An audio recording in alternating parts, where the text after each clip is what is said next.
ng bayan, maasahan anumang panahon. Magandang oras po sa ating lahat. Narito ang update sa lagay ng panahon ngayon at sa susunod na 24 oras.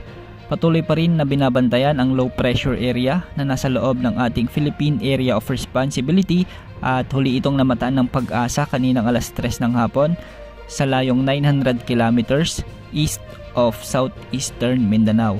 Samantala habagat naman ang nakakaapekto sa Luzon at Visayas. Ang nasabing weather disturbance na ito ay mababa ang tsansa na maging bagyo sa susunod na 24 hanggat 48 oras ayon sa Pag-asa at ng Japan Meteorological Agency. Samantala ayon naman sa Joint Typhoon Warning Center ng Amerika ay nasa medium ang tsansa nitong maging bagyo. Kaya patuloy pa rin natin itong i-monitor dahil maaaring magbago pa ang mga ipinapakita ng forecast. Sa mga susunod na oras o sa mga oras na ito, asahan ng mga kalat-kalat na pag-ulan hanggang sa katamtamang pag-ulan sa Ilocos Region, Batanes, Babuyan Islands, Zambales at Bataan dahil pa rin sa epekto ng habagat o southwest monsoon.